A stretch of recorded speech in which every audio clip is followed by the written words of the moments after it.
मथुरा की 3 ऐसे प्रसिद्ध स्थान हैं, जो कि पहला है राधा कुंड। और यहाँ पे राधा रानी और भगवान श्री कृष्ण जी के द्वारा स्थापित कुंड है। और ये कुंड भगवान श्री कृष्ण जी की बांसुरी और राधा रानी जी के कंगन से स्थापित हुआ है।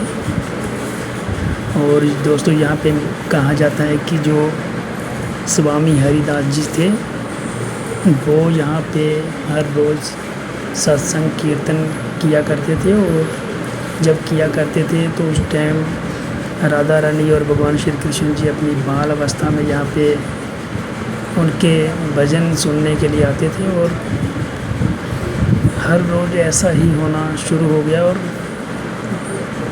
और जब सबको पता चला तो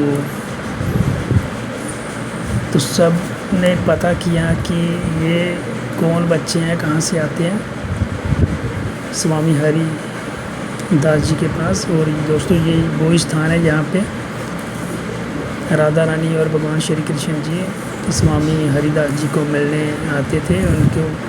उनके कीर्तन भजन सुनने आते थे यहाँ पे। और जब पता किया, आस पड़ोस के गांव से पता किया, तो पता चला कि ये गांव बच्चे हमारे इधर के नहीं हैं। तो सभी हैरान हो गए। और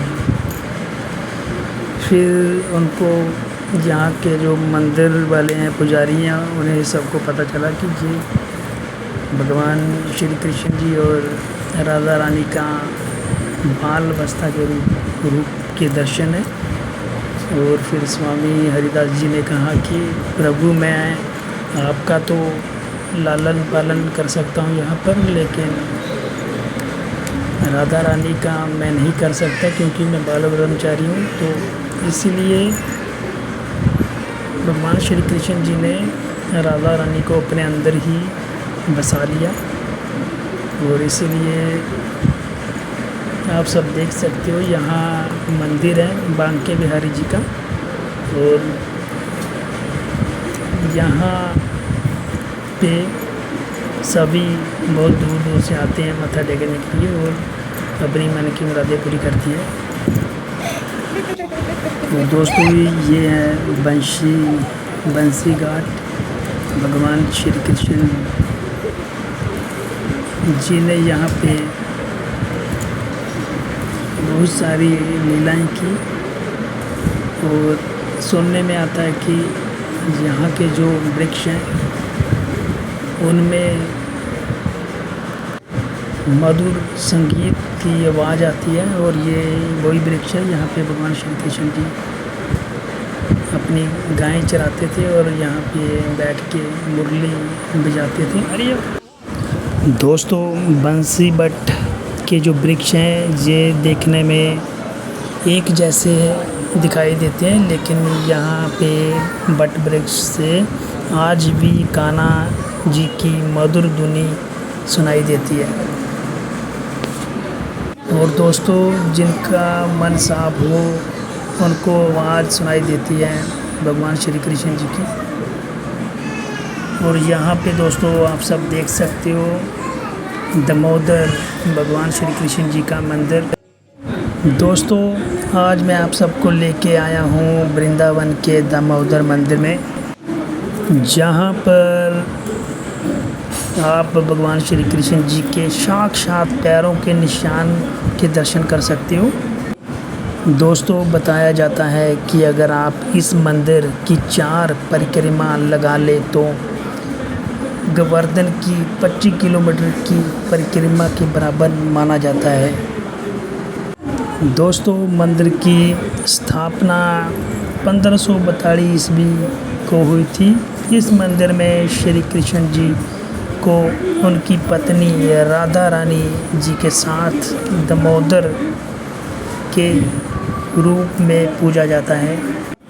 दोस्तों, ये मंदिर वृंदावन के 7 मंदिरों में से एक मंदिर है, जो कि बहुत ही महत्ता रखता है। दोस्तों, यहाँ पर आप शिला देख रहे हो, इस शिला पर श्री कृष्ण जी के पैरों के निशान और साथ में गौ माता के पैरों के निशान भी पाए जाते हैं यहाँ पे।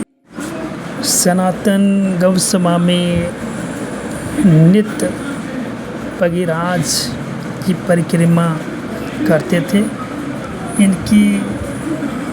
इनकी वृद्ध अवस्था को देखते हुए इन्हें श्री कृष्ण जी ने बाल रूप में प्रकट होकर दर्शन दिए और इन्हें 2.5 हाथ लंबी शिला दी और इनकी वृद्ध अवस्था को देख के उन्होंने कहा, भगवान श्री कृष्ण जी ने, कि आप इसकी ही परिक्रमा कर लेना।